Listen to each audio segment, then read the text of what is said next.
Time to find something more with God. Kendra Von Esh joining us right now. Kendra, how are you? Good morning. I'm doing well. How are you guys, Good. lady and man? We're doing fine. Is it hot enough for you? Yeah, right? Yesterday it wasn't that bad. It was noon and I was out weeding and I didn't pass out. So I don't know. Maybe I'm getting used to down here in Tennessee versus Chicago and my blood is thinning. You never know. You're a brave woman. Speaking of women, just happy that I've got another one on this little segment because I'm going to share something that happened to me this weekend. So we know how Satan can mess with the mind. That's where he starts a lot of things like temptation and, just doubt and fear and all that kind of jazz. So yesterday or this weekend, I had my family here and I fell into this insecurity space. I thought my brother-in-law and sister-in-law were upset with me or I did something to make them upset. So I withdrew into my own mind and I started like thinking the worst, like, oh my gosh, what did I do? Replaying the day. And then after dinner, they stayed kind of by themselves over in the corner and I was thinking, okay, I'm not comfortable here. So I left early and because they were over at the retreat house, they were spending the night there. And I came to my home and I went to bed, or I tried to, and I kept mulling it over. Like, what did I do? I had that pit in my stomach. Next morning, I get up for prayer at 5 a.m. and God speaks clearly to my heart. Ask them. Now that's a novel idea. Yeah, isn't that though? Yeah. I should ask them, right? All right. So I head over there to make some coffee and I walk by my brother-in-law's room while he's packing. And I walk by and all of a sudden it was this, I could almost see the angel on one shoulder and the little devil on the other. Go back and ask him. No, don't ask him. Go back and ask him. No, don't ask him.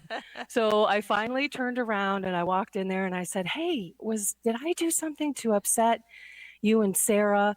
And he looked at me like I had 7 heads and said, no, what are you talking about? I'm like, I don't know. I just got this feeling. And then, of course, I start crying because I'm an emotional person. And he hugs me. And 5 minutes later, his wife is coming up the stairs saying, there's absolutely nothing wrong. And it was such a relief. But I think about how the devil got me for hours. I didn't sleep well. I had that pit in my stomach. And sometimes we allow ourselves to let him run rampant in our mind. Maybe it's temptation, right? You have this thought that comes out of the blue. You have this bodily urge that follows. And then before you know it, you're diving into that sin, that cake, if it's gluttony, whatever else it is.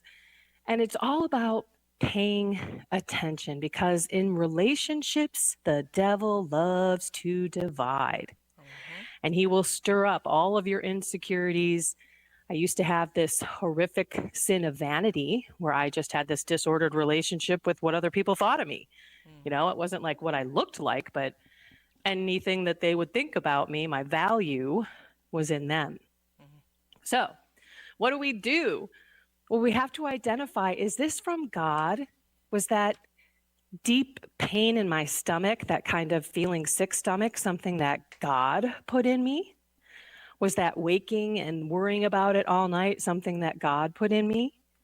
No, God actually put in the truth in the morning. Just ask them. Get over it. Walk over and say, hey, is everything okay? I could have done that the night before or the minute I started worrying or feeling like they were doing that. So It's paying attention. It's capturing that thought, making it obedient to Jesus, right? Do I feel peace and love? Am I getting closer to God by doing this? No, so I don't know. I think sometimes we just let life happen to us and we don't stop, pause, and pray. Yeah. So what do you guys think? That is so true because the devil is like a little worm, and you're right. I mean, it's not just an instant thing. It stays with you, and it gnaws at you, and it interrupts your sleep, like you said, and it's just talk about messing with you. And to be able to confront that in some way, Yeah. it's a good thing you did that because, that puts that, kind of casts him out, at least for a while, right? Yeah. And I think, I don't know about you, Kendra, but when my husband was alive, it was much easier because I could talk to him and he'd kind of get my head straight. He'd say, "Oh, you're so emotional, Pat. Sometimes things are just what they are. Don't make it a bigger deal. And he would kind of get me reframed, and of course I would bring it to prayer too.